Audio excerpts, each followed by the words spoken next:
E é isso. Então, a gente está entrando online aqui agora. Já temos 50 participantes no Instagram ao vivo com a gente. Pessoal que está no Instagram aqui, se vocês puderem já acenar, dar um joinha se vocês estão ouvindo bem, se o volume está bom, se o som está bom.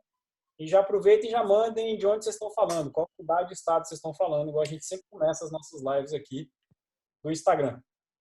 O Abdala, a gente tem umas 70 vagas aqui no Zoom.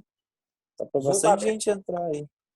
Tá, pessoal, quem tiver o aplicativo Zoom, igual a gente orientou para vocês nas publicações, vocês podem entrar nessa sala aqui, ó. Vocês estão vendo os professores, então vocês podem participar aqui dentro da plataforma do computador de vocês. Então, enfim, quem tiver o Zoom, quem não sabe usar ainda e tudo, manda mensagem para a gente, ou então se vira sozinho aí, baixa o Zoom e participa online. Tem 70 vagas hoje, aproveitem, pessoal. A gente fez a semana inteira com o Zoom topado.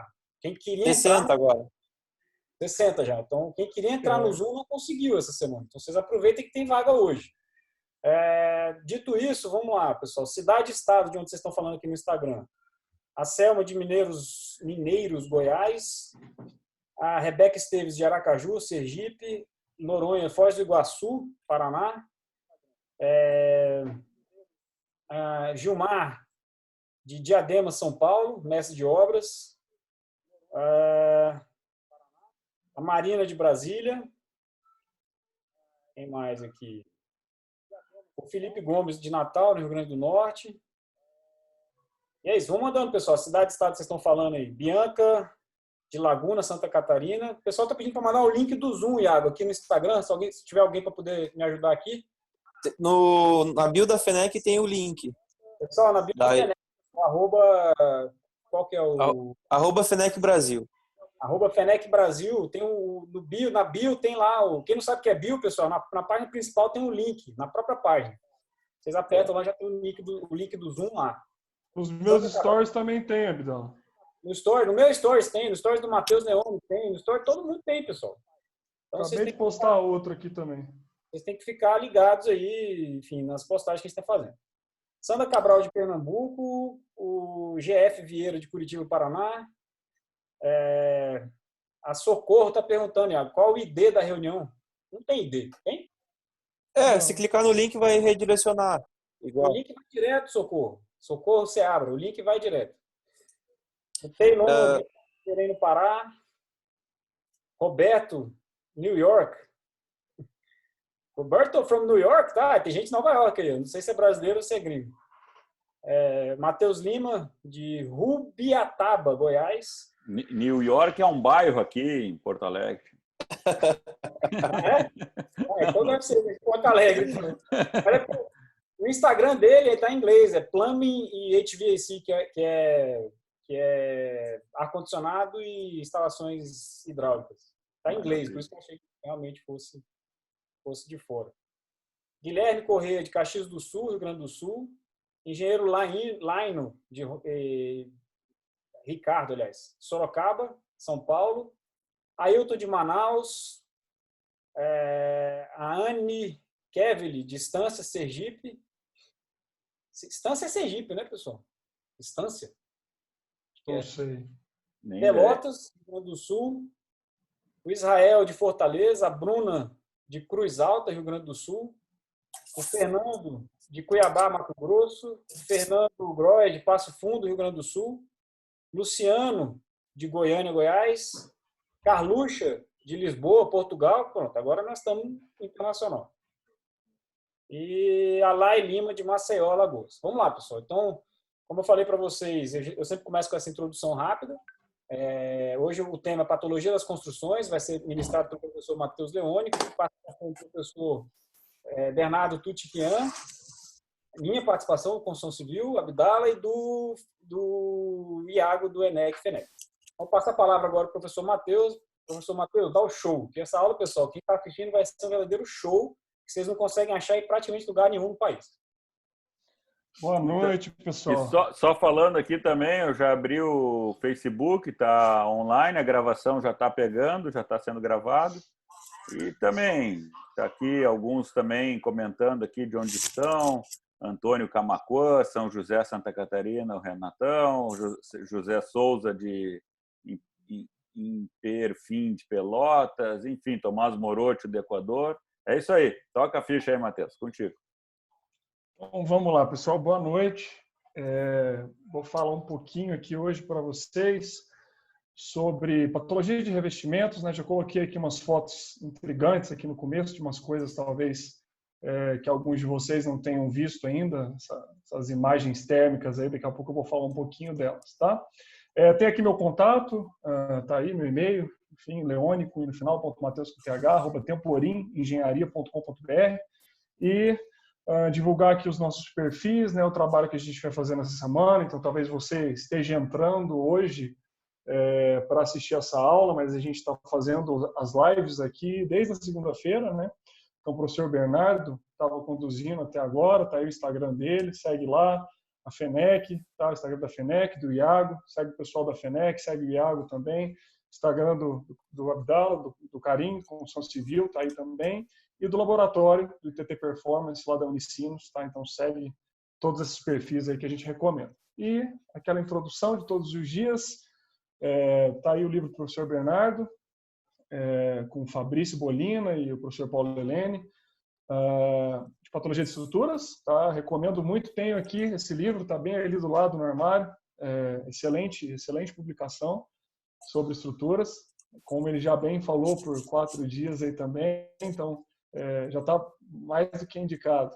E o nosso livro que foi lançado essa semana agora, de patologia das construções, que eu, o Karim e o Gil Deon somos coordenadores, e é um livro que fala sobre patologia desde da parte introdutória, patologia de fundações, patologia de estruturas, patologia de revestimentos, patologia de alvedações, já falei, revestimentos, impermeabilização, e tem um último capítulo de técnicas de inspeção e diagnóstico. Então vamos lá na sequência, me apresentar rapidinho, não falei de mim, mas rapidamente. Meu nome é Matheus Leone, eu sou engenheiro civil, tenho mestrado em estruturas de construção civil pela Universidade de Brasília e trabalho aqui em Brasília, sou sócio-diretor técnico da Temporim Engenharia e Consultoria, que é uma empresa que trabalha na área da engenharia diagnóstica. Então, essa área de patologia das construções, engenharia diagnóstica é o nosso forte, é aquilo que a gente mais faz por aqui. Aqui você encontra os meus contatos de redes sociais, então Instagram, tá aí o perfil, Facebook, YouTube, tem tudo aí. Depois dá uma olhada, que diariamente eu divulgo conteúdos relacionados à engenharia diagnóstica e patologia das construções nesses canais de comunicação que a gente vem colocando aí com o tempo. Tá? Então, esse aqui é o nosso assunto de hoje. Vamos falar sobre a patologia dos revestimentos, sobretudo, né, vou dar um enfoque aqui aos revestimentos externos, então as fachadas, afinal são aquelas que vão acabar sofrendo um pouco mais com relação às ações, né? Vou comentar sobre isso. Então, dentro disso, falaremos das principais manifestações patológicas. Vou falar aqui um pouquinho sobre técnicas de inspeção e diagnóstico e o enfoque no final para a termografia por infravermelho. Tá? Então, vamos. Eu começo essa aula com esse slide da norma que o professor Bernardo já falou bem lá no início, né? A nossa 15575. Então, se eu pegar aqui os nossos revestimentos, né, eles estão inseridos no sistema de vedação vertical externa e interna. Né? Então, o sistema de vedação vertical externo tem lá a vida útil de 40 anos, interno 20 anos, vida útil mínima de projeto. Né? E se a gente vem aqui embaixo, vocês conseguem ver meu mouse, né? Quando eu mexo o mouse? Sim, dá para ver bem tranquilo. Dá para ver, né? Então, aqui embaixo, ó, vamos ver aqui, por exemplo, os sistemas aqui, ó, revestimento de fachada aderido e não aderido. A gente tem revestimento interno não aderido, revestimento interno aderido, mas vamos ver aqui o de fachada. A gente olha o revestimento de fachada aderido, por exemplo, ele tem que ter uma vida útil de projeto mínima de 20 anos. Mas o que será que está acontecendo que a gente vê tanto problema por aí?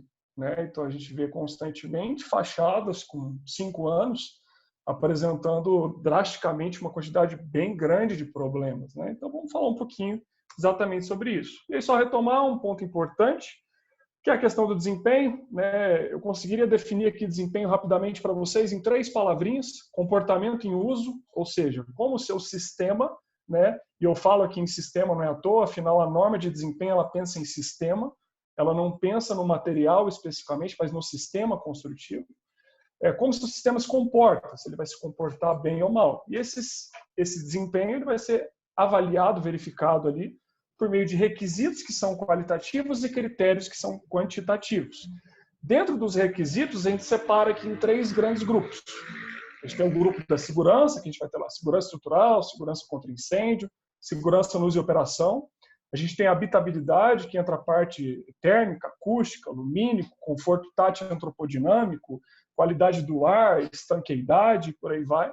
E a gente também tem a parte de sustentabilidade, que entra a durabilidade, a manutenibilidade, que como o professor Bernardo falou lá no primeiro dia, tem a ver com a facilidade da manutenção do nosso sistema, ou seja, desde lá do projeto eu já penso como que eu vou dar a manutenção, e se essa manutenção está facilitada, e por fim o impacto ambiental.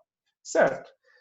E aí, muita gente pensa, né, que a norma de desempenho faz avaliação, sugere avaliação de desempenho somente por ensaios. Mas não, isso não é verdade. Então, a gente tem lá os ensaios, a gente tem inspeções em protótipos ou em campo, a gente tem coisas que são avaliadas por meio de simulações computacionais e a gente tem coisas que podem ser avaliadas por meio de análise de projeto. E dentro disso tudo, as nossas fachadas, os nossos revestimentos, eles vão ter requisitos inseridos exatamente nesses grupos, né? Então é isso que a gente toca. Mas vamos entender primeiro, por um gráfico até um pouco antigo, qual que é a principal origem dos problemas das nossas construções. Então, se a gente olhar para esse estudo aqui do Versosa, de 91, ele falou lá que os principais problemas têm origem no projeto e na execução. A única coisa que eu mudaria um pouquinho de um dado mais atual é uma subida com relação a problemas devido à falta de manutenção. Tá? Isso subiu. Mas eu comprovo esse gráfico aqui para vocês por meio de um relatório que saiu recente agora, da Controladoria Geral da União, que saiu em 2017, onde foram analisados 688 empreendimentos Minha Casa Minha Vida.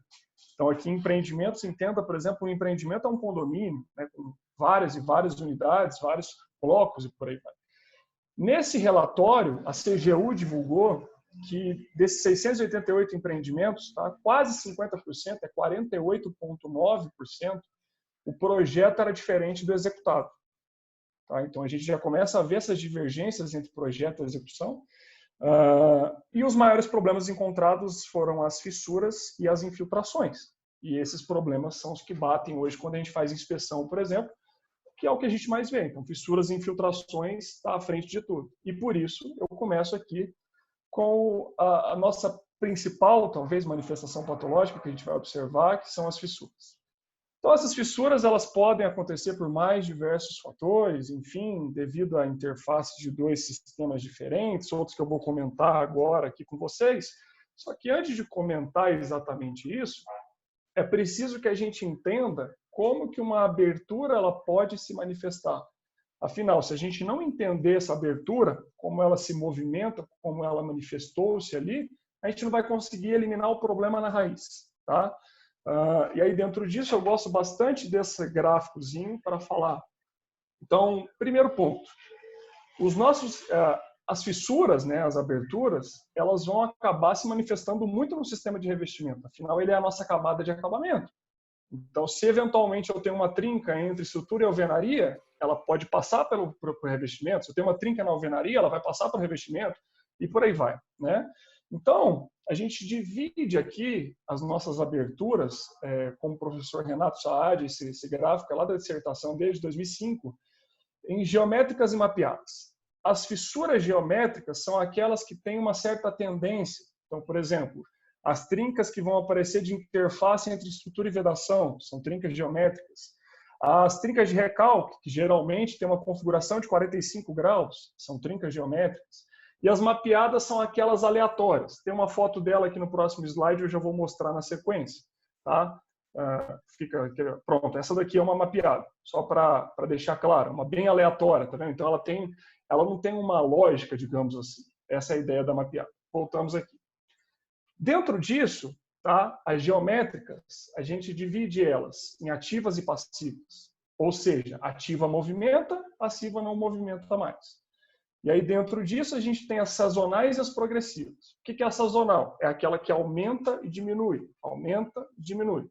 A progressiva é aquela que está aumentando. Por exemplo, Se a gente pegar uma trinca de interface entre estrutura e vedação, ela tende a ficar meio que aumentando e diminuindo ali. Então, a gente poderia classificar ela como sazonal. Por outro lado, se a gente pega um recalque, quando esse recalque está evoluindo, ele vai originar uma trinca também. E essa trinca, enquanto o recalque está aumentando, ela é progressiva, ou seja, está aumentando, segue aumentando. E por outro lado, pode chegar um momento que esse recalque estabiliza. Então essa trinca ela passa a ser o quê? Passiva, parou de movimentar, certo? Aí, por outro lado, a gente tem as mapeadas. Dentro das mapeadas também a gente tem a divisão das ativas, que aí são as sazonais, que vão ter movimentação, ou as passivas, que se pararam, não movimentam mais, certo? Então, o primeiro passo para a gente poder tratar uma trinca é entender isso aqui. É claro que as trincas, as aberturas, elas têm tendências, né, de acontecer mais lineares, mais inclinadas, e a gente, a partir dessas tendências, entendendo a sintomatologia, né, a gente vai conseguir direcionar também a causa. Esse é um ponto importante. Mas, enfim, né, se você está na dúvida com relação à movimentação daquela trinca, você pode usar artifícios dos mais diversos, como, por exemplo, esse fissurômetro aí da esquerda, que ele tem movimentação em 2 eixos diferentes, ele vai ser fixado lá na sua base. Está aqui, inclusive, o fissurômetro do meio, que eu sempre mostro, que é o fissurômetro que a gente tem aqui na empresa. Está aqui na minha mão ele aqui, ó. E o pessoal sempre pede, aí eu aproveitei hoje, ó. Então depois, quando você for pegar o PDF dessa apresentação, então vou te pedir um favor, El, se você conseguir fazer isso, de pegar esse link aí embaixo, que tem lá, está lá no grupo também nosso, e mandar aí para o pessoal nos comentários, no Instagram e por aí vai, porque eu disponibilizei... Claro. Eu disponibilizei... Oi? Mando sim. Beleza. Eu disponibilizei, pessoal, esse fissurômetro para todo mundo aí. Basta você baixar lá e ter acesso ao fissurômetro para você usar no seu dia a dia depois. Né? E internamente, por exemplo, se você tem uma trinca, a gente pode aplicar lá um gesso e ver se esse gesso vai fissurar ou não. Tem a selagem de vidro também para fazer um teste, né? Se vai trincar ou não e por aí vai. Pode falar, Carinho. Se puder falar um pouquinho mais alto, o pessoal está reclamando aqui no Instagram que está achando um pouco baixo. Tá baixo? É porque eu tenho mania de gritar, eu diminui um pouco o tom de voz hoje aqui. Tá bom, vou voltar a gritar. Então vou voltar a gritar aqui, pessoal. Melhorou? Melhorou. Se no Zoom ficar muito alto, aí dá uma baixada no volume, então, gente. Então, pessoal, o primeiro ponto aqui é entender esse nível de movimentação. Afinal, se eu pego uma trinca que é passiva, eu posso tratar ela com material rígido, né? Se eu pego uma trinca que é ativa, se eu colocar um material rígido no tratamento dela, vai fissurar de novo. Não adianta, né? Então esse é o ponto. Né? E o fissurômetro ele vai te ajudar também em que ponto? A dar escala. Imagina que você vai fazer um laudo lá, e aí você tira uma foto colocando o fissurômetro, fica mais fácil. Ó. Quando eu olho essa foto aqui do meio, eu sei o tamanho daquela abertura, eu sei a abertura ali que está. Né? Ao contrário que se eu tirasse uma foto 3x4 da trinca, eu não faço ideia, na hora que eu vejo só a foto, qual que é o tamanho dela. Não consigo ter essa dimensão. Né? Então, dá a escala e, por outro lado, medir o tamanho. Né? Afinal, no geral, há uma tendência de que quanto maior a abertura, pode ser que o problema seja pior. Né? Existem algumas classificações também de níveis de abertura, só que a gente não tem nada normatizado, falando assim, o nome, né? Então, a gente tem algumas classificações que a gente utiliza, que, no geral, a gente chama lá as fissuras de aberturas menores do que 0,5 milímetro. Aí, depois, vem as trincas, que vão ficar entre 0,5 e 1 milímetro, as rachaduras vão ficar entre 1 e 1,5, e nessa classificação as fendas são as maiores que 1,5, mas existem outras classificações. O importante é você classificar, né, e mostrar ali o problema que está acontecendo. Um grande problema que acontece nos revestimentos são as trincas de interface, né, de estrutura e vedação, que você está vendo aí no caso, né, tá esse prédio que a gente fez um laudo já há alguns anos. Repara que fez exatamente, ó, a trinca desenhou ali o pórtico, né, ó, desenhou o pilar do lado, outro pilar do outro lado, a viga embaixo. Então, como que a gente teria prevenido isso? Qual que seria a profilaxia para isso? As telas, essa tela que você está vendo aqui no slide, ó, então essa tela aí é uma tela especial que a gente chama lá de tela fachadeira, que ela tem lá uma espessura de 1,24 milímetros, tá? O fio dela, a abertura de malha de 2,5 por 2,5, você compra ela em rolo e aí você vai colocar ela lá exatamente na interface entre o pilar e a alvenaria e por aí vai, ou seja, na interface de estrutura e vedação para evitar essa trinca. No geral, a gente indica passar 25 para um lado e 25 para o outro. Por quê? A tela ela já vem no rolo de 50. A largura dela é 50, então já fica mais fácil. Você já pega ali o rolo de 50, joga 25 para um lado, 25 para o outro, tomando o eixo da estrutura para alvenaria como eixo da posicionamento da sua tela. E essa tela ela vai ser fixada com um finca-pinos, conforme que você está vendo ali na imagem, o pino colocado ali. Né? Outro problema muito comum são as fissuras mapeadas, que acontecem também com certa frequência. Mas por que causa esse tipo de trinca, esse tipo de abertura? Bom, no geral, né, a gente está falando aqui de fenômenos de retração do revestimento. O que pode causar a retração de um revestimento? O excesso de finos pode causar retração. Então, tendo muito fino, o revestimento tende a puxar mais água. E aí ele vai tender a retrair mais também. Um revestimento muito rico, ou seja, tem muito cimento, ele tende a acabar retraindo também. Afinal, ele não tem tanta capacidade de movimentação, ele vai acabar fissurando. Né? Um revestimento fraco em si, ele pode retrair também.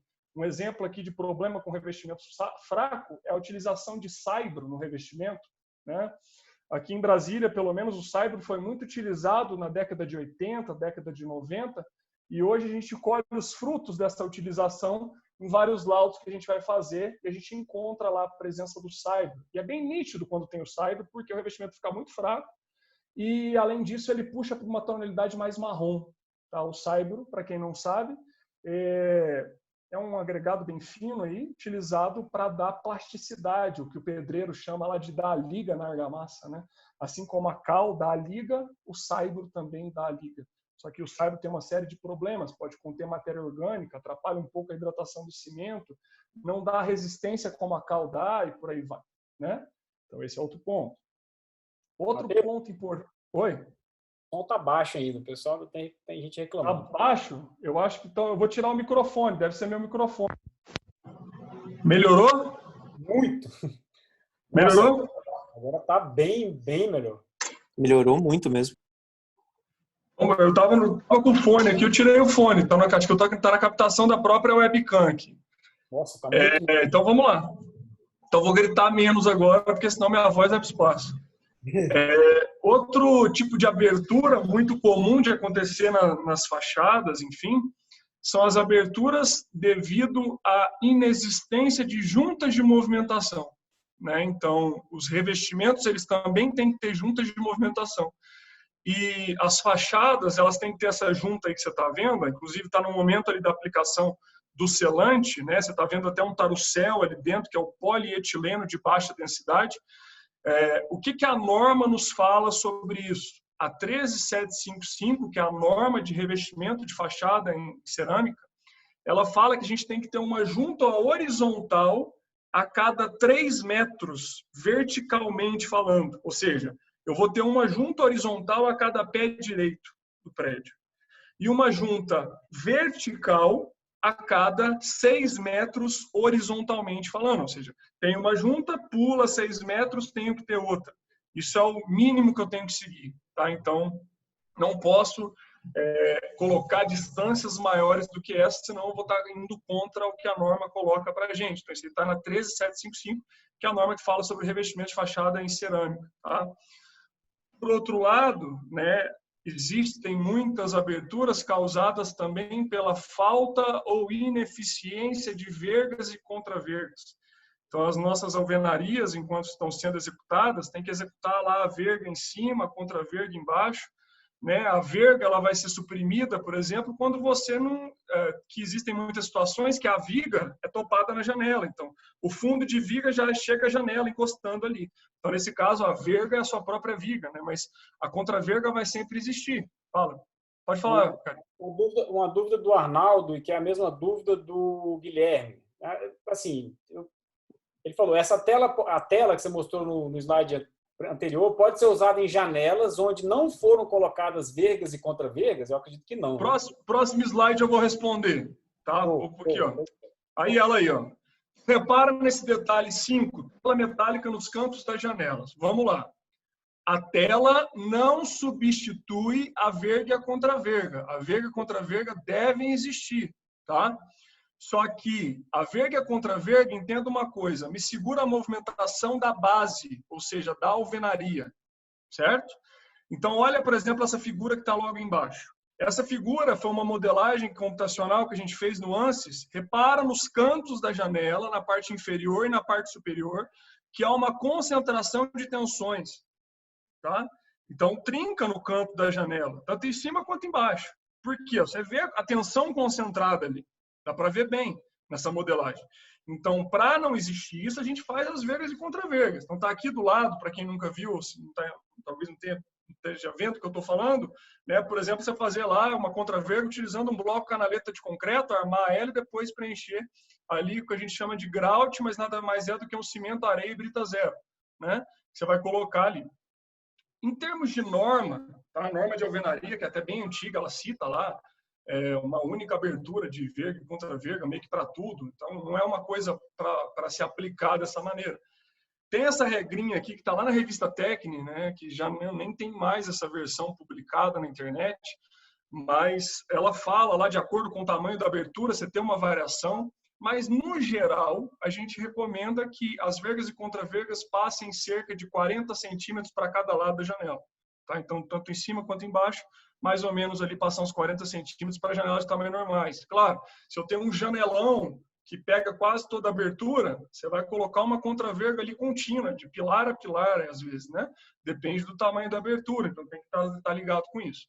Por outro lado, então, a verga e a contraverga segura na base. É recomendável que quando a gente está executando o revestimento, então fui lá agora, fiz chapisco, vou fazer minha camada argamassada.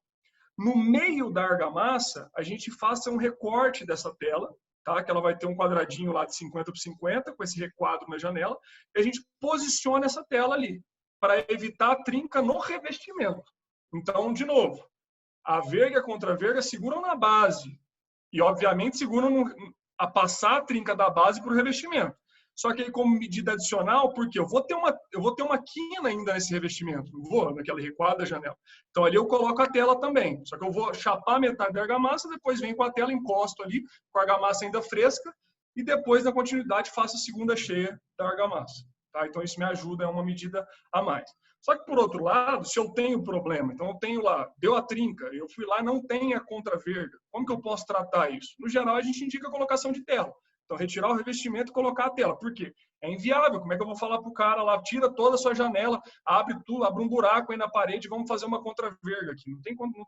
Então, a gente indica a tela para corrigir esse tipo de problema. Tá? Então, essa mesma tela aí, que é a tela fachadeira que eu mostrei nos slides anteriores.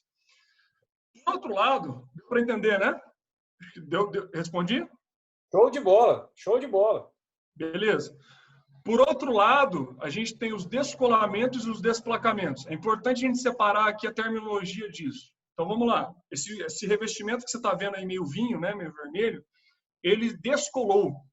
Então, ele está descolado. Do lado, eu já tenho revestimentos desplacados. Então, desplacamento caiu.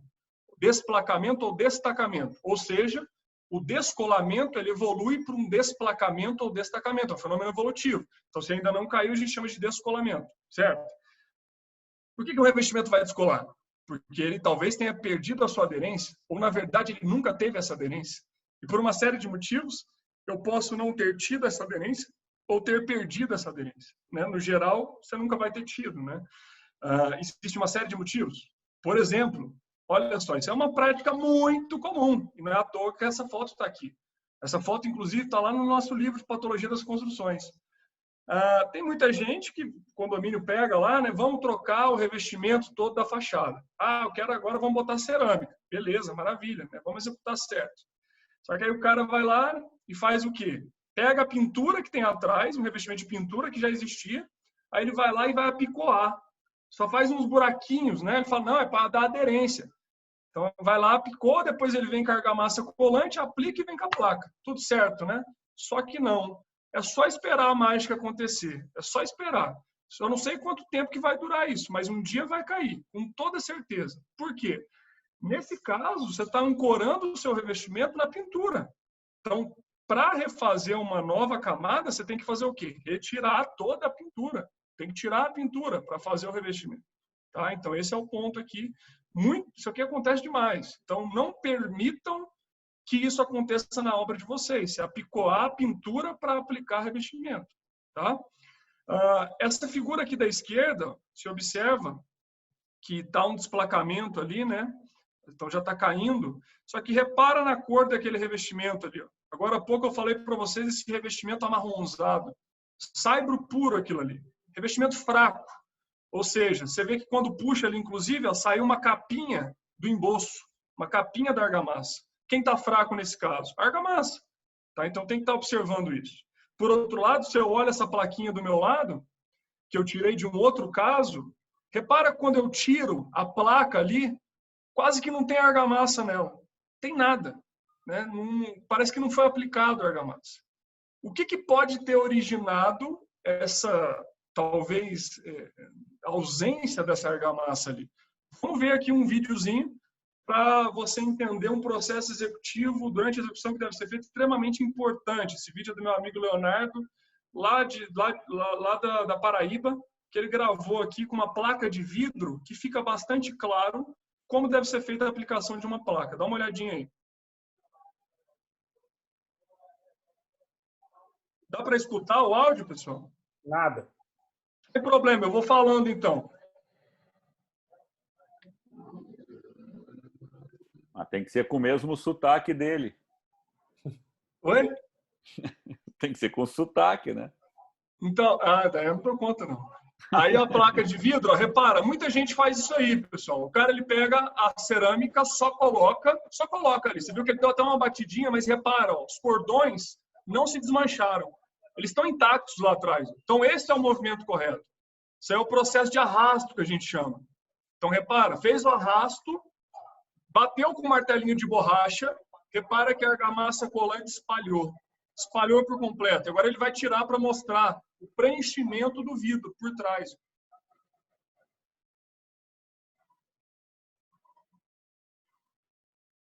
Olha lá. Então a argamassa colante, você vê que ela envolveu toda aquela parte de trás do vidro. E é muito comum as pessoas não fazerem esse simples procedimento lá do arrasto, que a gente chama de DJ, né? DJ porque o cara ele faz assim, né? O DJ lá, né? Fica fazendo assim com o disco. Então a ideia do arrasto é fazer igual o DJ faz lá no disco. Exatamente para quebrar os cordões. Quebrar os cordões é fundamental. Só que eu tenho outros aspectos fundamentais. Eu tenho na argamassa uma questão importante, uma coisa importante que se chama tempo em aberto, na argamassa colante. O que é o tempo em aberto? É o tempo que eu apliquei a argamassa na base e eu tenho para colar ela, a placa na base. Esse tempo em aberto em ensaio de laboratório, condições de laboratório, é cerca ali de 15 minutos, tá? Só que imagina, no campo, lá, aqui em Brasília, no dia que você tem 15% de umidade, sol rachando, esse tempo em aberto ele vai ser minutos. Eu estou falando de 2, 3, 4 minutos no máximo. Então, por isso que a gente recomenda que seja aberto, no máximo, aí, um pano de 1 metro quadrado para a aplicação das placas. Se na hora que você for aplicar, passou do tempo em aberto.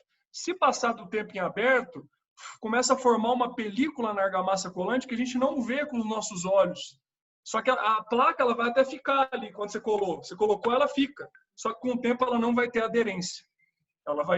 Não vai existir o fenômeno da aderência entre a argamassa colante e a placa. Exatamente porque eu apliquei depois do tempo em aberto. Então tem um teste muito simples, né? bem complexo, né? Que a gente faz, que é basicamente você vai lá, pega o seu dedo e coloque na argamassa colante, depois de ter feito ali, na parede, né? Colocou ali. Se o seu dedo não sujou, a argamassa colante passou do tempo em aberto. Se o seu dedo sujou, tá tudo ok, aplica tranquilo. Se não sujou, limpa, tira tudo e faz de novo.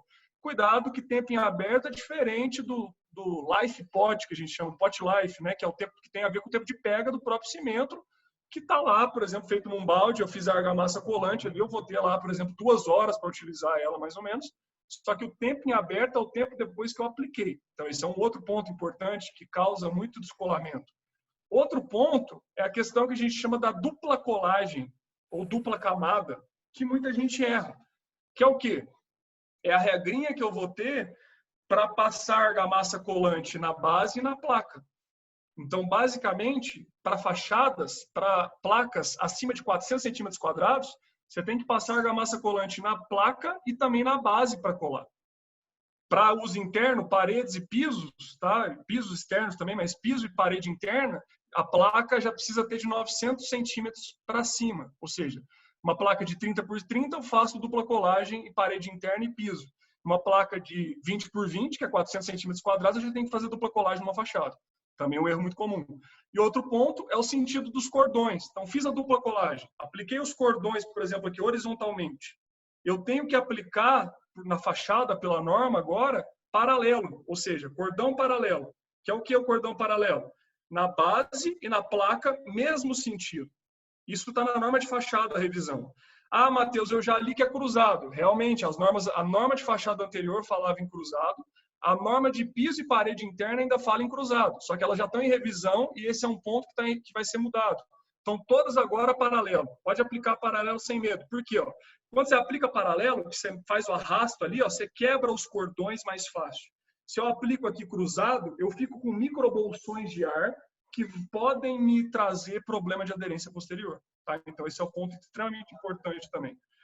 Outra questão que causa muito desplacamento, principalmente em requadro de canto de janela. Chega lá o pedreiro na hora que está fazendo o requadro, aí o requadro demora um pouquinho a executar para ele dar o acabamento.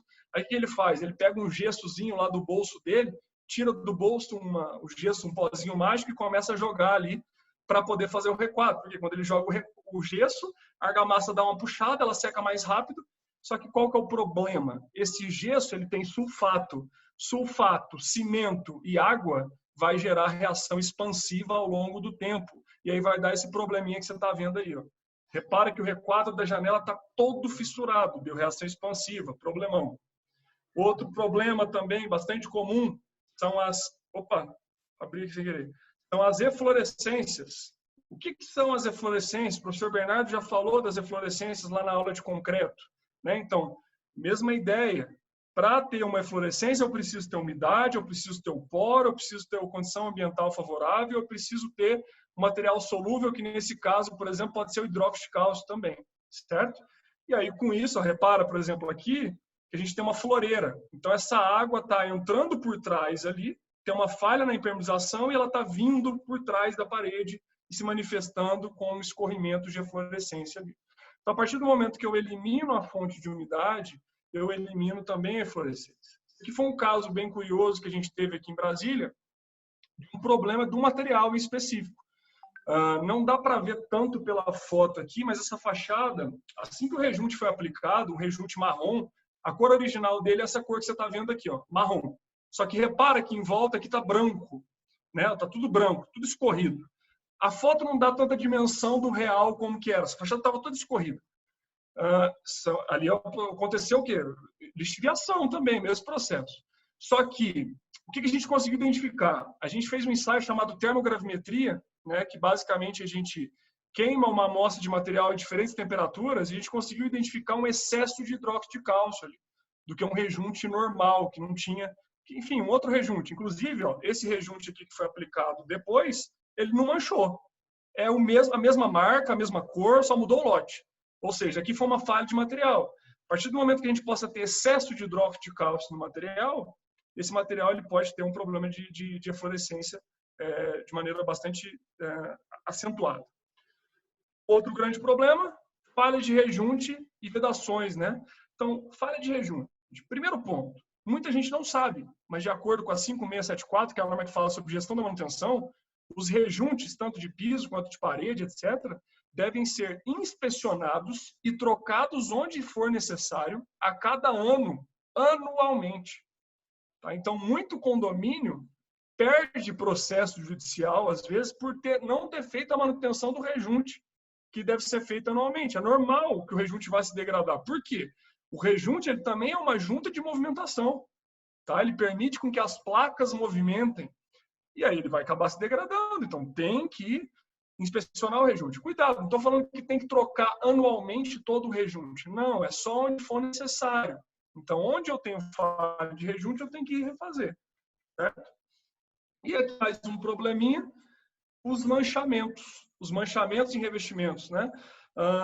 Sobre os manchamentos em específico, a gente tem que começar a tocar também num outro ponto bem importante. Por exemplo, se eu vou lá para Porto Alegre, lá região do professor Bernardo, aí no sul, região do Iago também. Porto Alegre, a fachada que mais recebe incidência de sol é a norte, assim como é para a gente aqui em Brasília. Só que, por outro lado, a fachada sul lá de Porto Alegre recebe menos radiação, só que recebe bastante chuva. E Porto Alegre é uma cidade que tem uma umidade muito alta. Então, as fachadas sul de Porto Alegre tendem a ser manchadas, mais manchadas do que as outras. Porque você tem condensação, você tem o efeito da umidade do ambiente que está acontecendo ali, você tem a deposição, ou seja, ela tem menos radiação, ela vai secar menos do que as outras fachadas. Então, esse é um problema comum de acontecer também. Então, os meus projetos, eles têm que prever uma forma de tirar essa água dessa fachada. Como? Por exemplo, as pingadeiras. As pingadeiras são maneiras que você tira a água da fachada, para não permitir que ela fique ali percolando, manchando e assim por diante. Tá? Outro probleminha comum pra caramba é esse negócio aí, ó, que chama gretamento. Então, repara que essa cerâmica ela tá toda trincadinha, com o esmalte todo trincado. Geralmente, uma cerâmica trinca por gretamento pelo quê?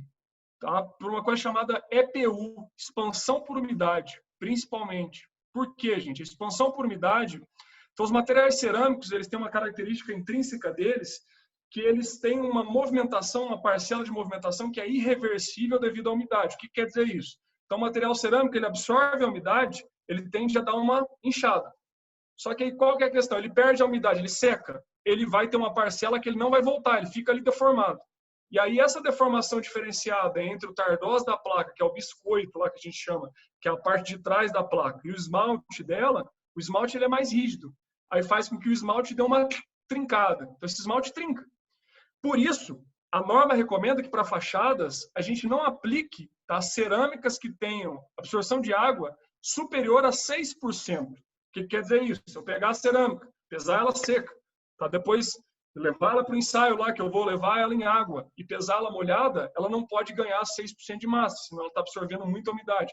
Só para vocês terem uma noção, os porcelanatos, a absorção de água deles é de 0 a 0,5%. O que quer dizer isso, Matheus?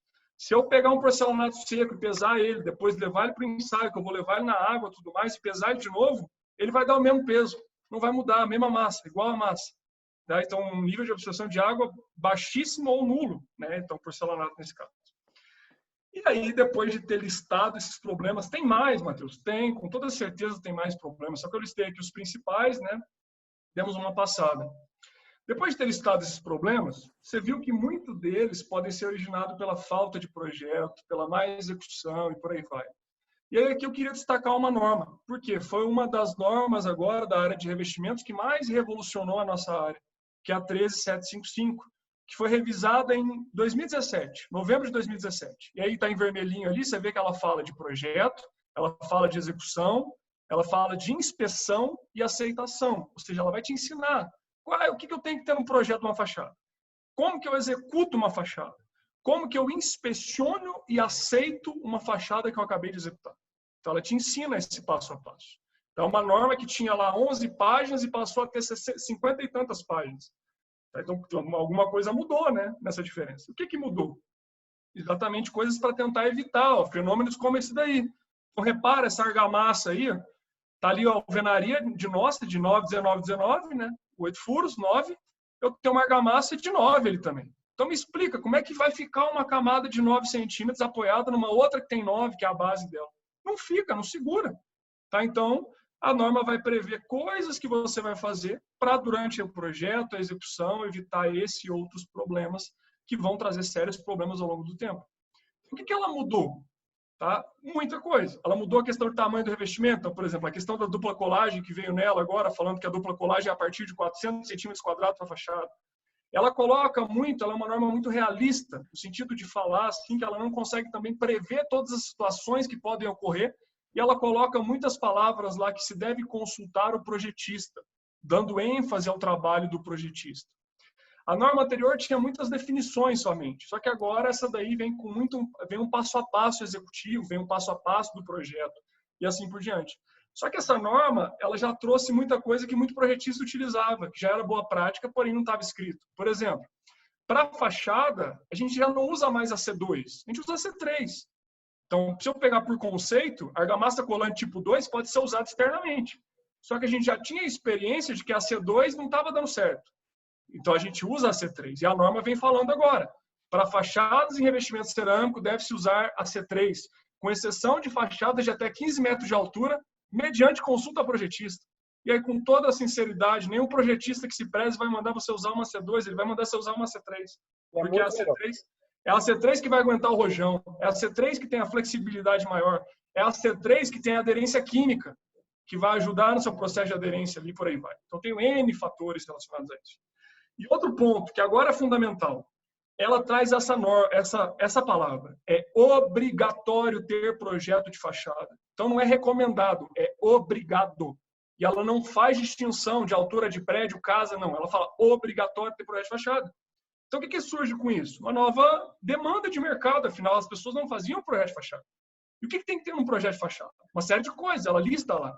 Mas vamos lá, posicionamento de tela, posicionamento de junta de movimentação, quais os ensaios que tem que ser feitos, qual que é o procedimento executivo, passo a passo daquela fachada. Isso tudo inclui um projeto de fachada, né? Então, quem que tem que fazer esse projeto? A norma fala também. Ela fala lá que não tem que ser um profissional externo à empresa. Pode ser um profissional da própria empresa, mas ela fala que alguém tem que fazer o projeto, tem que ter o projeto. É obrigatório ter o projeto de fachada. Ou seja, eu pego uma fachada executada após novembro de 2017, né, e eu tenho lá um problema nela. Você chegou lá para fazer uma perícia, uma inspeção predial. Primeira coisa que vai chegar, cadê o projeto da fachada? Ah, não tem. Já começou o erro aí. Então, ali você já pega no flagra o problema. Porque a partir de novembro de 2017, é obrigatório ter projeto de fachada. Só que outra questão fundamental é o clima. Então, eu tenho um clima que vai agir sobre aquela fachada. E cada lugar tem um clima completamente diferente. Então, se eu pegar o meu clima aqui de Brasília, eu estava falando agora há pouco de Porto Alegre, é completamente diferente. Se eu pegar lá o clima, por exemplo, de Macapá, é completamente diferente. Tá? Então, Macapá está lá na linha do Equador, literalmente, a linha do Equador passa em Macapá. A incidência da radiação muda a orientação, é tudo diferente. Tá? Então, a dica que eu te dou sobre essa área é aprenda a ler carta solar. Infelizmente, a gente não tem aqui um tempo para explicar isso agora, só que está aí o desenho de uma carta solar. É por meio das cartas solares que você vai entender qual que é a incidência do clima na sua cidade. E aí, com isso, você vai conseguir fazer projetos mais adequados. Porque talvez você fale, ah, Matheus, mas isso aí não acontece. Acontece. Vou te mostrar aqui agora. Então, esse aqui é um gráfico de uma pesquisa que foi feita lá na UNB. Tá? Eu participei desse grupo de estudos aqui na época lá do meu mestrado. Então, não vou entrar muito no mérito, no cálculo desse FGD aqui. Ó. Esse FGD, ele quer dizer fator geral de degradação, mas resumindo, ele é um parâmetro de desempenho.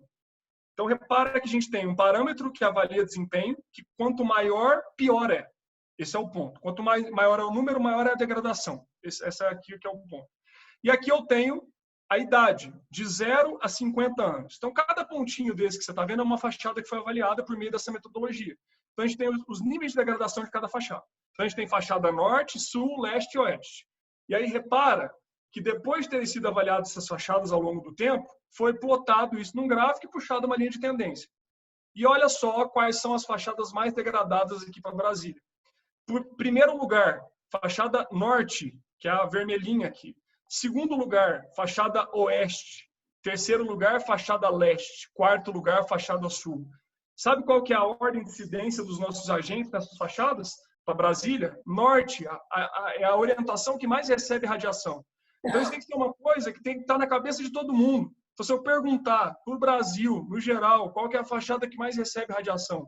É claro, depende. Né? Mas, no geral, se eu pegar do meio do Brasil ali para baixo, é fachada norte. Tem que estar na cabeça de todo mundo. Por quê? Eu vou ter que tomar mais cuidado na fachada norte. Assim como a fachada oeste, também ela tende a ter temperaturas mais elevadas por conta da acumulação do dia do aquecimento e por aí vai. Né? Então, tem que estar na cabeça de todo mundo isso daí. Senão você vai fazer, não vai ter os cuidados necessários em cada fachada e vai ter os problemas. Então, falamos aqui de projeto, falamos um pouquinho de execução. E agora eu chego aqui nos finalmente dessa apresentação, onde eu vou falar agora de técnicas de inspeção e diagnóstico. Então, tem um problema numa fachada, como é que eu vou agora avaliar isso? Um ensaio fundamental que a gente tem é o ensaio que a gente chama de ensaio de percussão. O que é um ensaio de percussão? Então, o trabalhador vai descer lá de rapel, por exemplo, e vai vai percussionar a fachada, vai usar um martelinho e vai ver ali onde tem um som oco, um som cavo. Para quê? Para que aquela área possa ser substituída, por exemplo. Ou então seja identificado que tem que trocar tudo porque está tudo ruim. Né? Então, o trabalhador vai descer ali fazendo o ensaio. Tem um videozinho, daqui a pouco eu vou mostrar para vocês. Mas aí, por exemplo, essa fachada foi feito um ensaio de percussão nela. Essas áreas demarcadas são áreas que estão com o som cavo, que é o som oco. Então, na hora que ele passou lá, fez um som oco, indicando que o revestimento, mesmo não tendo caído, ele está descolado. E ele pode cair a qualquer momento. Então, esse revestimento tem que ser trocado. Só que, poxa, a partir do momento que eu começo a ter uma área significativa, será que vale a pena eu trocar parte do revestimento? Ou já trocar o todo? Hein, né? Matheus? Afinal... Oi? Eu não sei se tu vai falar um pouco sobre os ensaios de arrancamento, né? E a própria amostragem da norma. É o próximo agora. Que é bem grande, né? Porque esse ensaio de percussão, acho que, não sei o que tu acha dele, mas eu só de olhar essas fotos aí, eu já me dá um frio na espinha aqui. Não, vou falar, exatamente. É que nem tubulão, tia. Tem que ser eliminar tubulão e esse troço aí, tu tá louco, tia. Eu não gosto desse negócio. Não, o ensaio de percussão, Bernardo, ele é importante para se entender a área que está descolada. Não, ele é importante. O problema é pendurar o cara aí nesse paredão aí e dizer pro cara, vai lá, filho, vai que eu tô te segurando aqui com uma cordinha aqui. Não, mas isso é feito com total segurança. Então, se ele tá ali ele tem duas cordas primeiro, tá? Ele tem uma principal e uma linha de vida, né? Isso aí lá em cima, aí tá os cuidados necessários. Tem que ter um ponto de ancoragem testado, adequado lá em cima. Aí entra a questão da manutenibilidade. Então, hoje as edificações têm que ter ponto de ancoragem na cobertura para que você possa conseguir dar manutenção posterior, né? Técnica de rapel, isso aí já técnica de rapel, exatamente. Eu não desço aí nem amarrado, literalmente. Nem eu também não desço, não. Não sou eu que desço. Tem as pessoas que descem aqui pra gente. Mas aí ele vai fazer o quê? Ele vai demarcar. Só que aí que tá. Tem muita fachada que eu passo hoje lá, alguém fez o laudo dela, e aí tá lá as áreas demarcadas. Aí imediatamente meu olho já começa a procurar os pontos de ensaio de arrancamento. Tem muita fachada que você vê laudo, que o cara fez a percussão, não tem um ponto de ensaio de arrancamento, nenhum. Então ele é um vidente, que ele só manda trocar e ele não se preocupa com as camadas que estão ali atrás. Então, se tiver tudo para trás estiver ruim, ele vai trocar a cerâmica, vai continuar tudo ruim lá atrás, vai cair de novo. Né? Então, tem que ter um ensaio de arrancamento. Tá? Eu vou chegar nele aí já, peraí. Então, por exemplo, repara essa fachada aqui. Ó. Esse aqui é o Centro de Convenções em Brasília, uma obra bem emblemática para a gente, tem um paredão de cerâmica grandão. Então, ó, tirei essa foto ali em 2014. Dá para ver que eu tenho algumas áreas começando a descolar, outras já desplacadas e assim por diante. Inclusive aqui, ó, nessa foto aqui de 2015, dá para ver que tem uma cerâmica um pouquinho abaulada. A termografia que eu vou falar na sequência está mostrando uma coisa diferente aqui. Tá? E em 2018 eu voltei lá. Repara, caiu mais um pedaço, aumentou o descolamento e assim por diante. Ou seja, é um fenômeno progressivo. Olha como essa fachada está hoje. Tá assim. Então, de 2014 para cá, muita coisa mudou. Muita coisa caiu, né? Caiu praticamente boa parte desse revestimento. E aí? Poxa, como é que eu mensuro isso daí? Né? Então, no geral, a gente vai usar o ensaio lá de percussão para quantificar as áreas que devem ser trocadas. E agora? Depois... Sim. Oi? Vocês estão lendo aqui o QA e o bate-papo? Tem um monte de pergunta aí, tio. Sim, estou esperando para perguntar aqui. Não queria atrapalhar. Não sei, Matheus, tu quer terminar e depois... O Instagram só tem mais 5 minutos, é melhor terminar e depois perguntar. Ah, tá. Eu vou dar uma acelerada aqui, então, para conseguir acabar no tempo do Instagram. Então, pessoal, eu preciso quantificar essa área, né? Então, tem N maneiras de fazer isso. Você pode fazer manualmente, só que, por exemplo, essa foto aqui que eu tirei. Repara que essa foto ela está ortogonalizada, né? Então, o que a gente fez? Tirou um monte de foto, tá? Com drone, foto do chão. Depois a gente joga isso num software. O software pega e ortogonaliza essa imagem. E aí eu consigo apresentar para o meu cliente, tá? Um mapa de danos e falar para ele com maior precisão qual que é a área afetada. Né? Então, a gente pode, por exemplo, pegar essa imagem ortogonalizada, jogar ela para um AutoCAD da vida, colocar ela em escala e quantificar a área com descolamento, desplacamento, assim por diante. Tá? Esse é um ponto. E outros ensaios que vão ser feitos? Para argamassa, para revestimento, gente, a gente tem uma série de ensaios. Então, se eu falo aqui de argamassa, A gente tem ensaio de compressão, ensaio de tração na flexão, ensaio de arrancamento, que é resistência de aderência à tração, capilaridade, retenção de água, etc, etc, etc. Só que esses ensaios vão ser feitos, por exemplo, esses todos aqui, né, estão feitos para controle da argamassa lá na produção. Então, por exemplo, se eu compro uma argamassa ensacada, o fabricante ele faz esses ensaios para testar os lotes dele e assim por diante.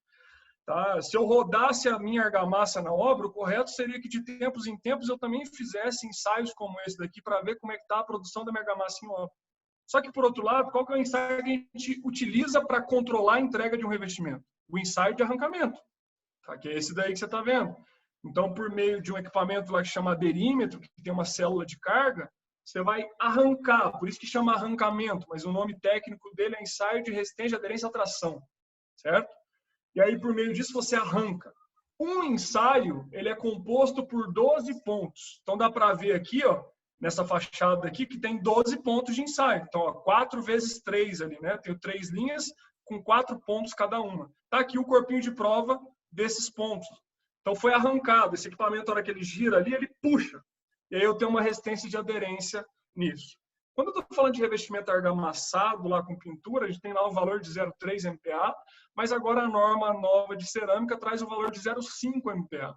Eu não vou entrar muito nos valores aqui agora, mas eu vou falar da importância desse ensaio. Afinal, é por meio desse ensaio que eu comprovo que o meu revestimento está adequado, que ele está bem executado, que ele teve aderência boa e assim por diante. Só que, como o professor Bernardo falou agora há pouco, a própria norma nova, a 13755, ela especifica uma grande área para fazer esse ensaio. Por exemplo, a 13755 coloca que você tem que fazer um ensaio a cada 2.000 metros quadrados de fachada, para comprovar que está tudo bem. E nenhuma norma hoje ela especifica, por exemplo, para inspeção. Imagina lá, vou fazer uma inspeção agora, tá lá, minha fachada ela tem 30 anos. Quantos ensaios de arrancamento eu tenho que fazer para testar? Tá? Então, no geral, a gente vai muito ainda pela experiência, pelo que tem ali de problema e tudo mais, né? Só que a área é um pouco grande, só que qual que é a ideia também? O que a norma traz de novo, que até justificaria essa área grande? Ela traz uma série de etapas anteriores que tem que ser controladas para você chegar lá e só comprovar que está tudo bem. Então, a ideia não é eu chegar lá, depois de ter feito tudo, fazer um ensaio de arrancamento e falar, ih, deu ruim. Não. A ideia é eu só carimbar. Pá, ficou bom, deu tudo certo, está comprovado. Essa é a ideia aqui do ensaio. Mas, sim, existe uma área grande especificada para fazer esse ensaio. E, por último, uma técnica que a gente utiliza bastante, que é a termografia por infravermelho. Tá? Que, por meio de uma câmera, a gente consegue captar a radiação infravermelha emitida pelas coisas e isso é convertido para a temperatura da câmera. Então, o que a câmera faz é converter a radiação infravermelha para a temperatura. A gente vai conseguir ver, então, uma série de coisas diferentes. Por exemplo, tá? Aí, ó, isso aí é da corrida de Fórmula 1 lá do final de semana, de todo final de semana, que agora está suspensa também, né? Então, o pessoal usa muita termografia lá para ver aquecimento de pneu, tá? Uma série de coisas para ver aquecimento do motor e por aí vai. Ó, então a câmera térmica. Repara os pneus como ficam bem quentes. E aí, com isso, você consegue saber a hora de trocar o pneu e por aí vai. Então, isso aqui é só uma demonstração além disso. E agora, infelizmente, eu achei que dava para todo mundo escutar, tá? Mas não dá para escutar. Mas quem quiser ver esse vídeo e escutar, vai lá no meu Instagram depois que tem ele postado. Nesse vídeo está sendo comparado a percussão, que é a batida com o martelinho, com essa mancha que você está vendo aqui, ó. Então, quando ele bate ali na área que tem a mancha, ela dá um som oco. Tá? Então, isso é feito, tem um vídeo completo lá no meu Instagram, para assistirem depois. Pode falar, cara. Eu vou ter que encerrar, que faltam 50 segundos, o Instagram já está me cobrando aqui. Então, tô acabando já, falta pouco slide, mas pode encerrar. Aqui, pessoal do Instagram, olha só, quem está vendo aqui, pessoal, vocês fiquem ligados que depois o link dessa aula vai ser disponibilizado pelo professor Bernardo e pelo professor Matheus, tá? Eu vou ter que encerrar o Instagram. E tem 30 vagas com nós aqui ainda também, na sala do Zoom. Corre lá no Zoom que ainda tem vaga para vocês assistirem o restinho lá. Então, vocês correm lá e obrigado, né, a todos pela atenção aqui no Instagram. E, enfim, a gente volta amanhã com patologia das coberturas e impermeabilizações comigo. Aí eu vou apresentar. Mas tá acabando, prometo. Eu vou encerrar. Hoje já foi maior do que ontem, 1.258. O Matheus fez uma pessoal, propaganda olha só. maior então, hein, Matheus? Hã? Então o Matheus fez uma propaganda maior hoje.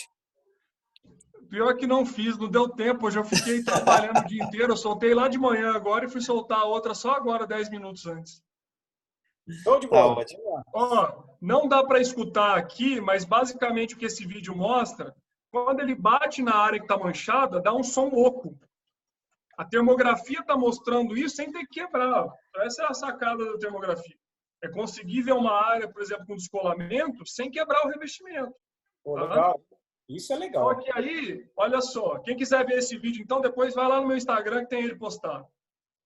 A termografia não é salvadora da humanidade também, não. Por quê? Nem todo descolamento ela vai conseguir ver. Então, eu não consigo ainda falar lá, poxa, ó, eu vou parar de fazer o ensaio de percussão e vou fazer só a termografia. Mas ela é uma ferramenta de apoio, a gente utiliza bastante, e eu consigo ver, sim, áreas descoladas com ela. Tá? Esse é um ponto.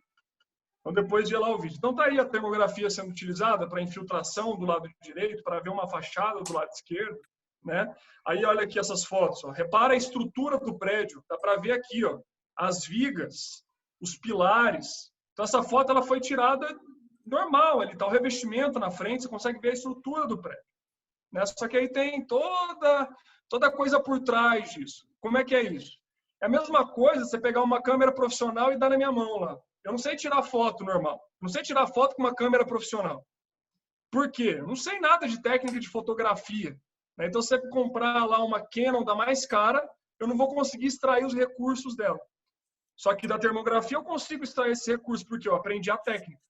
E para você que quiser saber um pouco mais da técnica, não é o foco explicar aqui agora todas as especificidades dela, vai lá no meu grupo do Telegram, tá? No último slide aqui dessa apresentação, tem um link para ir para o meu grupo do Telegram, que você pode acessar. Lá eu já postei um link, tem uma palestra completa de mais de 1 hora sobre termografia, só para quem está no grupo do Telegram. Tá? Então entra lá no grupo do Telegram depois para conseguir ver essa palestra. Aí, olha só, outro ponto aqui. Ó. Olha essa infiltração aqui. Essa foto foi tirada junto. Foto normal e foto termográfica. Repara aqui a infiltração lá. Com o olho nu aqui não estou vendo nada, né? Tá tudo igual. Olha as fissuras mapeadas aqui, ó. Dá para ver bem, né? Olha aqui mais fissura mapeada. Olha as fissuras de interface aqui aparecendo. Então, às vezes, ali eu olhando com o olho nu, eu não veria a fissura, mas com a termografia eu vou lá e vejo ela. Olha agora a platibanda lá em cima. Platibanda é essa muretinha aqui, ó. Então, nessa hora, o sol estava de lá para cá. Olha como a platibanda está mais quente do que a viga que está embaixo dela. E aí eu tenho uma platibanda que tem um arranque ali de alvenaria com a viga embaixo de concreto. Então, 2 materiais diferentes que vão fazer o quê? Trabalhar de maneira distinta. Então, se eu não tomar um cuidado, por exemplo, de colocar uma tela nessa região de interface da platibanda, vai trincar. É fato. Olha aí o porquê. Variação de temperatura gigantesca. A diferença térmica ali é bem grande, né? E mais exemplos de fissuras com a termografia. Aqui o ensaio também agora, que a gente utiliza, o ensaio não, mas a gente utiliza muito drone também. Né? Então a gente utiliza drones para fazer inspeções de fachada, e aí olha que legal. A gente consegue um nível de definição de imagem bom para conseguir depois colocar imagens no nosso laudo, para ver problemas um pouco mais de perto. Então o drone é uma ferramenta que a gente utiliza bastante, para evitar, às vezes, que se desça de rapel, né, para situações que não precisam descer de rapel. Eu consigo ver bem de pertinho a fachada, né? Então dá para ver bem. Consigo ver a situação dos selantes, consigo ver como é que está a região das janelas. É claro, com o drone eu vou ver descolamento? Não vou ver descolamento, né? Mas já consigo ver uma série de problemas. Mas nem tudo são flores, né? Aí, ó, tem aqui também o dia do meu drone, o dia que o drone sofreu um acidente, ó. Então, esse dia aqui, ó, o bichinho, coitado, deu um erro lá nele, caiu de 10 andares, ó, 10 andares abaixo, de uma vez, ó, foi? Nossa! E, pô, quando ele caiu, eu quase morri. Só fiquei olhando ele cair, assim. Não tem o que fazer. Eu pensei até em correr lá e botar o pé em cima, sabe quando você deixa cair o celular, assim? Mas se eu tivesse botado meu pé, eu perdi o pé. Então, eu deixei ele cair ali, meu coração ficou triste, mas não quebrou, tá funcionando. Ele tá bem, segue, passa bem. Tá? E aqui também o drone sendo utilizado com uma câmera térmica junto a ele, uma câmera pequenininha, está acoplada no drone, a gente tem utilizado aí também para fazer a inspeção. Esse dia estava ventando para caramba, ele estava bem instável, mas conseguimos ver alguma coisa aí também. Pô, legal demais, Fechou? muito É legal, isso. muito legal. Nunca tinha visto. Tentei sumarizar, trazer desde o projeto, execução, técnica de inspeção, aqui juntei nesse bolo todo. Acho que deu para trazer a mensagem. Obrigado pela oportunidade, pessoal. E tá aqui de novo os nossos canais para vocês seguirem. E aqui eu estou colocando o link para você ter acesso ao meu grupo do Telegram, que lá você vai receber. Eu publico conteúdos diários no Telegram, tem lá a palestra de termografia só para quem está no Telegram. Então, acessa esse link. Tem lá o link do fissurômetro também, para você poder acessar esses conteúdos que eu disponibilizo lá nesses canais. É isso. Perguntas? Então, agora tem um monte de pergunta para responder, hein, Matheus? O Marcelo Gomes está perguntando, na verdade está dizendo, né, que existem muitos ganchos usados nessas redezinhas de proteção para evitar a queda de crianças e tudo mais, que é muito comum nos edifícios, né? Que existe uma possibilidade de infiltrar, né, na fachada pela abertura desse gancho. O que tu acha sobre isso? Olha, isso é um dos grandes problemas de perda de garantia também, né? Então, porque as pessoas colocam os ganchos errados. Então, além de colocar, tem que vedar o gancho, tá? Para que não seja um ponto de filtração. É uma situação não tão desejada ter esse gancho, né? Mas a gente sabe que as pessoas colocam. Então, é importante que, quando o condomínio for ocupado ali, que se crie um padrão de colocação, ou seja, procure, né, uma pessoa que vai orientar esse padrão. Então, isso acontece muito mesmo, pela colocação e pela não vedação. Então, as pessoas colocam, fazem um furo, só que aí não veda aquela em volta do furo depois e a água acaba infiltrando e originando ou piorando descolamentos e desplacamentos. Sim, sim. O Paulo também está perguntando aqui se esse projeto de fachada, o que a norma obriga? Que seja um engenheiro que faça, um arquiteto, os dois? Engenheiro ou arquiteto, ela coloca lá. Não especifica Não. para engenheiro só, não. O que as pessoas confundem muito é achar que um projeto de fachada é um projeto que só tem que ter a paginação das placas. Não, tá? Então, além da paginação, tem que ter tudo aquilo que eu falei, né? Isso veio agora a obrigatoriedade desse projeto na de revestimento cerâmico. Então, quando a gente está falando de fachada com argamassa e pintura, você não tem uma norma específica que está obrigando a ter o projeto. Só que a gente usa as mesmas bases para as argamassas com pintura também, né? Embora não esteja escrito como está na 13755, que é obrigado. E insert metálico, Matheus? Tem que ter projeto se for insertado? Tem, né? Total. Então, para fachada de pedra hoje em dia, é insert metálico na cabeça. Você não vai usar mais revestimento aderido para fachada de pedra. Uma pedra, por menor que ela seja, se cai na cabeça de alguém, é morte na hora, né? A gente teve o exemplo lá daquela estudante do Rio de Janeiro, que coincidentemente era estudante de engenharia civil, caiu no carnaval do ano passado, retrasado, agora não me recordo, caiu na cabeça dela, lá no Rio de Janeiro, era uma pedra aderida. Então, hoje, fachada de pedra com insert metálico, e a própria norma coloca, tá, que quando você tiver cerâmicas, no caso, a partir de 900 centímetros quadrados, requer condições especiais de aplicação, que seria, por exemplo, o insert metálico também. Então, a gente tem fachadas insertadas hoje de porcelanato, que tem insert metálico, você passa, na hora que você bate, ela é oca, que por trás tem ali um insert metálico, ela está parafusada lá atrás na base, para minimizar os problemas de descolamentos. Só que a grande questão aqui é que o revestimento cerâmico no Brasil ele foi muito criticado e é muito criticado, né? Só que ele é muito criticado pela quantidade de falhas que se vê durante o projeto, execução, e aí depois ele tem muito problema. Existe muita variável na execução desse revestimento? Existe, concordo plenamente. Só que se eu executar aquilo bem, a gente tem vários exemplos pelo Brasil disso. Você vai para Santos, poxa, em Santos você vê vários prédios antigos que estão lá, não tem nem junta de movimentação, a cerâmica está lá, nem mexeu. Nunca foi feita manutenção também, mas está lá até hoje, né? Então, o que faz aquele revestimento ter uma qualidade e talvez o de hoje não ter, né? Então, o controle de execução vai ser fundamental. Claro. O Israel está conosco aqui pelo aplicativo de percussão. Se sabe em qual interface de camadas está ocorrendo a falta de aderência. Iago, cortou um pouquinho, mas eu estou conseguindo ler aqui. Como no ensaio de percussão se sabe, aí que eu vou entender. Quando eu estou fazendo a percussão, eu sei a área que está fofa. Só que pelo ensaio de arrancamento, eu vou saber onde que está o problema. Então não adianta nada, eu vejo muito. Tem empresa que só faz ensaio de percussão. Não vai me dizer nada, eu tenho uma área ali de placa. que é a área de placa? E se o embolso estiver ruim? Se o embolso estiver fraco, eu troco a placa, vai cair de novo. Porque quem está fraco é o embolso. Né? Então, quem vai me dizer e vai me dar o parâmetro de como está, de onde é o problema, é o ensaio de arrancamento também. Ele é fundamental. Tem que ter. Não existe laudo de fachada sem ensaio de arrancamento. Não existe. Quem quiser ver, aproveitando o gancho aqui, quem quiser ver esse ensaio de arrancamento, eu dei aula disso na Universidade de Brasília. Tem um vídeo do nosso colega girando o equipamento até arrancar o revestimento. Então, quem quiser ver, tem lá. O professor Matheus com certeza tem também. Mas... Tem também, lá no Instagram tem vídeo postado de ensaio de arrancamento. Bom, vou fazer um repost. O Maurício Marques, de Goiânia, está aqui também, acompanhando pela transmissão do Facebook, e ele está perguntando sobre o sistema de monocapa, que disse que na cidade de Goiânia não deu muito certo, né? Porque levou a várias patologias, né? várias manifestações patológicas.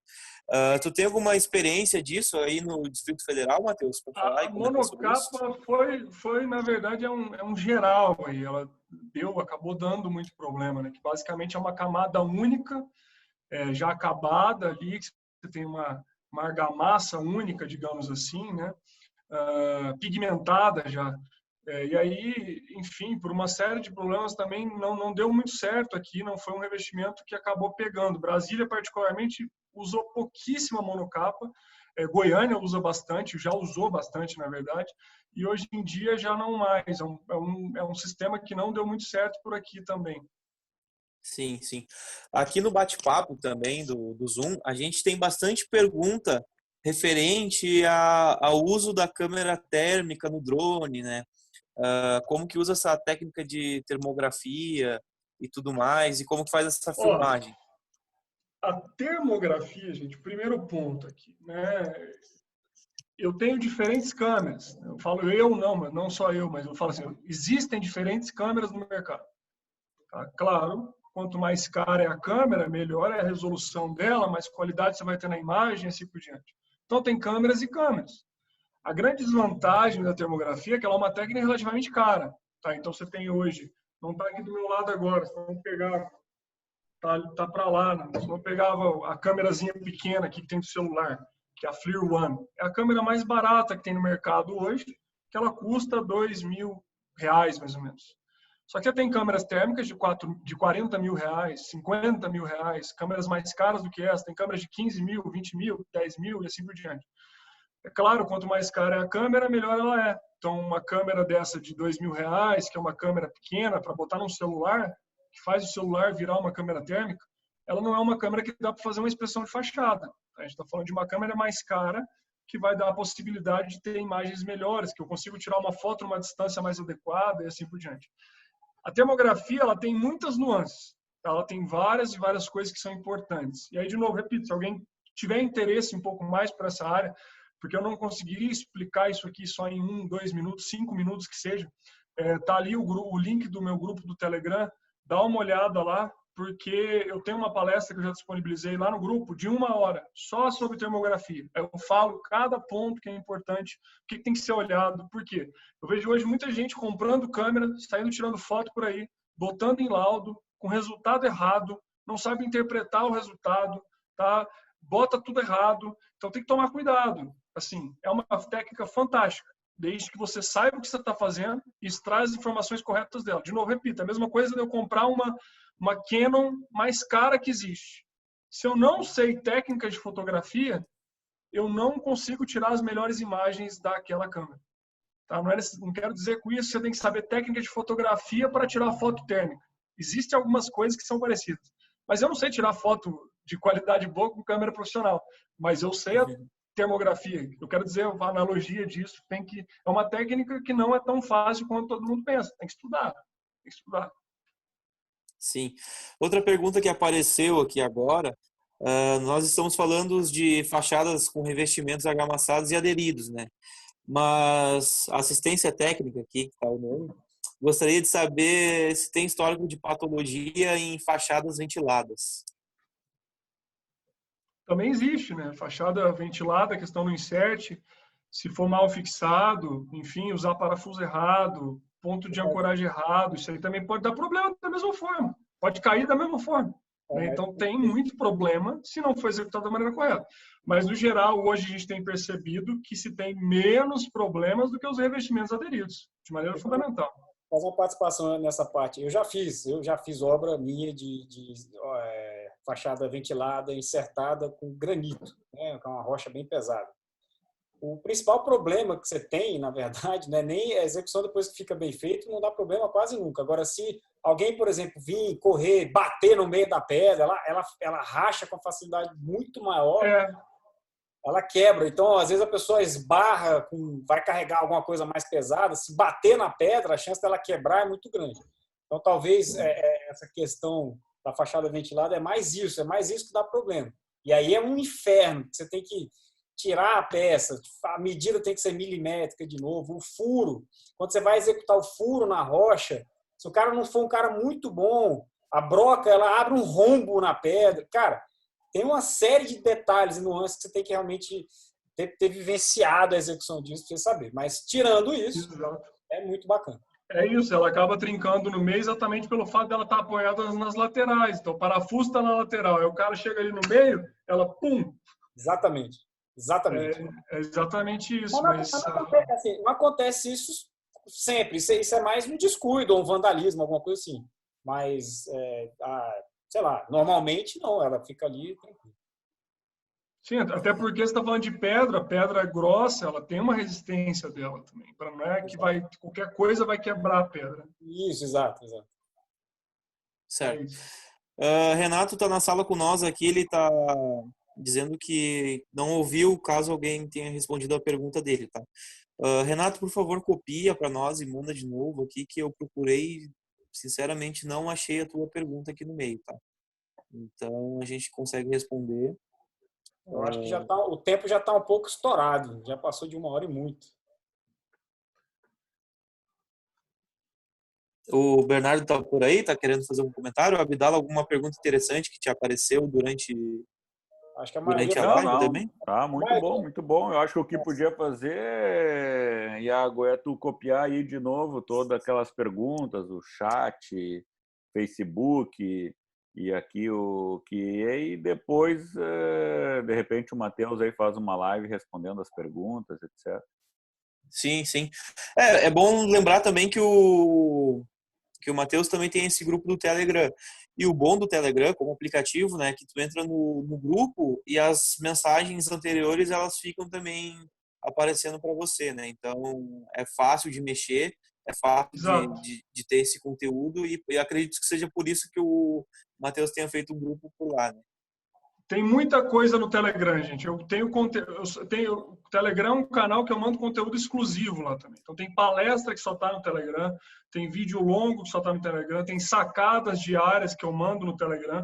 Tá aqui o link, entra lá depois, que tem muito material. Então hoje no Telegram tem mais de 1.200 pessoas lá que também se ajudam. É um grupo que tem ajuda mútua na área de patologia. Então às vezes alguém pergunta e o outro vai lá e já responde imediatamente, falando sobre problemas e assim por diante. Tem muita gente se ajudando lá.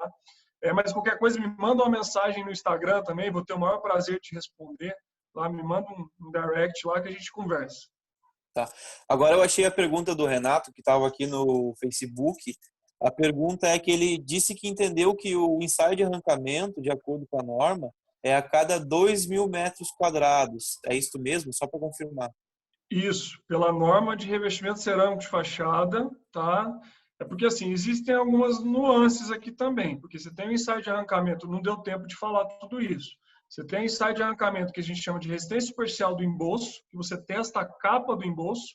Você tem o ensaio de arrancamento que você testa a placa cerâmica, tá? Tem N situações aqui para fazer esse ensaio de arrancamento. E aí tem o da camada toda também que a gente costuma fazer, ou seja, você corta a camada toda para fazer o arrancamento.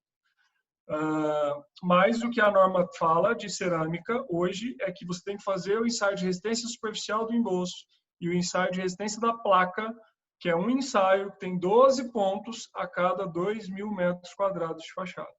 É isso que está lá na norma. Não seria uma área muito grande, pois se consideramos... Deixa eu pegar aqui a pergunta do bate-papo. Não seria uma área muito grande, pois se considerarmos 2 centímetros, seriam 40 metros cúbicos. Eu acho que você está pensando na área errada aí, Renato, porque você está falando, acho que, de espessura do revestimento. A gente está falando de área de superfície. Você colocou 2 centímetros, tá? A gente está falando de área de superfície, ou seja, a área da superfície da fachada. Eu acho que ele está pensando como a matéria espessura. produzida, né? Ele está Ele está pensando pensando em espessura. Sim, sim. E falando em volume também, eu acredito que seja pelo teste da argamassa em si, né? Mas na verdade o teste é da aderência, não sobre a qualidade da argamassa, né? Eu acho que a qualidade vai influenciar depois. Está relacionado, claro. Então, assim, se eu tenho uma argamassa mais resistente, digamos assim, ela tende a ter uma aderência maior. Inclusive, tem até uma preocupação nesse sentido. Por quê? Se eu tiver uma argamassa que tem uma aderência muito alta, ela tende a ser uma argamassa muito rígida, porque ela tem muito cimento, ela é muito resistente. Ela vai ter uma aderência gigante. Só que, por outro lado, ela movimenta muito pouco. E aí, a hora que eu tiver movimentações, vai trincar. Então, eu não posso também chegar e agora e meter um valor de aderência lá em cima, fazer uma argamassa bombada de cimento, que ela vai trincar também, porque ela vai ser muito rígida, ela não vai ter capacidade de movimentação. E agora uma pergunta que não quer calar. O Maurício Marques está fazendo essa pergunta. Eu acho que vocês vão ter um enorme prazer de responder. Como faço para comprar os livros? Os livros, vamos lá. Pessoal, o livro, como eu falei lá atrás, a gente acabou de lançar o livro de Patologia das Construções. Tem o link lá no meu Instagram, no Instagram do Construção Civil do Carim, no Instagram do Momento Engenharia do Gildeon. Esse livro foi lançado em parceria com a editora 2B, o Carim vai complementar aí, mas também tem o livro do professor Bernardo. Aí o livro do professor Bernardo você compra lá no site da Oficina de Texto, que é outra editora também excelente. Inclusive, estava falando agora há pouco com a Maitê lá da Oficina de Texto, Bernardo, ela falou que você não avisou das lives para ela, que você avisar das lives para o pessoal da Oficina de Texto. Olha aí, hein? Tem que ficar atenta. Eu estou copiando os links aqui e deixando no Facebook aqui do professor Bernardo, tá? Então vai ficar comentado ali. Agora, nesse exato momento, eu botei o Patologia das Estruturas na verdade, e né, pessoal? Da construção. Na verdade, vocês têm que comprar direto no site lá da editora, pelo menos o nosso lá. Nós não temos nenhum acesso à venda de livro. É a mesma coisa para a gente. A gente só assina, né? O povo fica mandando mensagem pedindo desconto para mim do livro. Eu não dou desconto, eu não tenho esse poder, não. É a editora que manda no preço. Mas é lá direto lá. Inclusive, aproveitando essa questão do preço, especificamente o nosso livro, em 3 dias, basicamente, de lançamento, a gente já deu aí 500 exemplares, está chegando muito perto disso, e a editora fez uma tiragem inicial de 500, então essa tiragem inicial já está no final.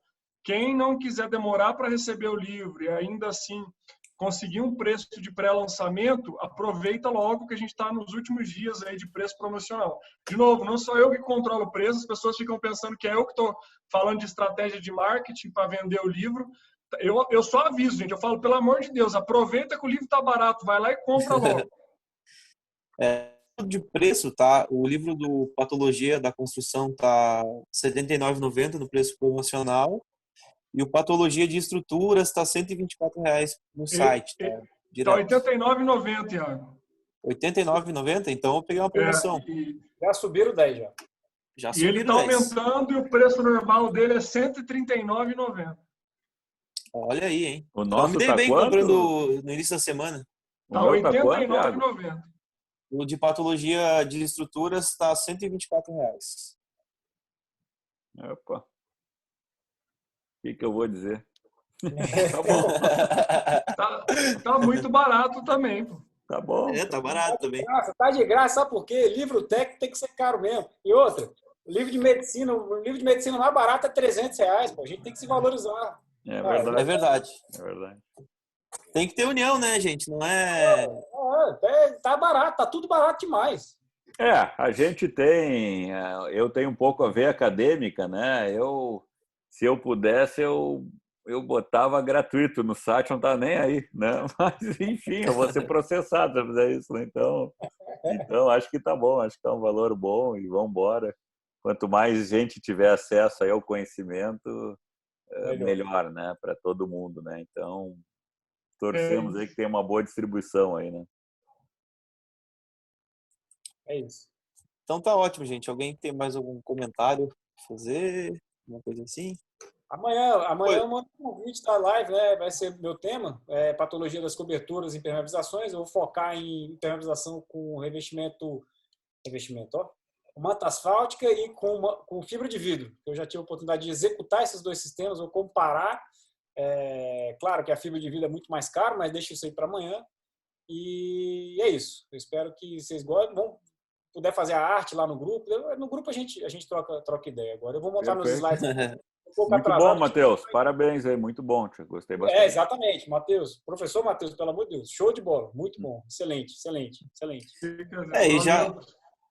E já agradecendo, né, todas as 45 pessoas que ficaram com nós até o final, porque a gente está fazendo isso aqui de forma gratuita, né? A única coisa que a gente está vendendo mesmo é o livro e ninguém está obrigando ninguém a comprar. E eu acho que é um conteúdo excelente aí para somos nós. Consulta. E também não é nem a gente está ganhando diretamente, né? Então a gente está aqui, enquanto tiver quarentena, vai ter live. Como é que é, Bernardo? Coisa assim. Isso aí, enquanto tiver quarentena, estaremos com lives. Não sei direito qual é o slogan, por aí, essa é a ideia. A ideia é essa. Pois é, mas eu só sei que dessa quarentena eu nada sei também, não sei o que vai acontecer. Semana que vem continua a quarentena, pelo menos para nós aqui, né? Então, continuaremos na semana que vem de alguma maneira, não sabemos como. Aqui também continua e está todo mundo perdido. Os governantes, está todo mundo perdido. Eu acho que vai continuar um tempo aí. Saiu um decreto aqui recente agora que está autorizando as obras, aí o povo não sabe se continua com a obra, se para a obra, tá doido. Confusão. Mas tá certo então, gente. Muito Tá obrigado de novo. Obrigado, professor Matheus, professor Maravilha. Bernardo, doutor Abdala e eu aqui, um mero estagiário, no meio de tantas pessoas. Mas me sinto muito feliz, tá? Para mim é gratificante. Olha aí, Adriano lá de Cocal do Sul. Eu tô gostando dessa live que vem gente do Brasil inteiro, o RS Investiga lá de Palmas. Pelo menos a gente está parado em casa, mas lembra de onde passou, Em Palmas foi o melhor peixe que eu já comi na vida, foi lá em Palmas, lá num barzinho que tinha um lago na frente lá. Enfim, vamos vivendo a memória enquanto estiver parado aqui, né? É isso aí. E sigam a gente no Instagram, tá, pessoal? Eu botei o meu Instagram também, caso vocês queiram seguir, porque eu tô vendo a rede da FENEC aumentando, a do Bernardo aumentando e a minha tá parada lá. Mas fiquem à vontade lá para comentar nos meus vídeos também. Tô sempre publicando material novo e foto do Brasil afora onde eu passo. Isso aí. Posso encerrar aqui, então? Vamos lá. Valeu. Pessoal, um abraço. Tá, Um abraço, até mais. Tchau, tchau.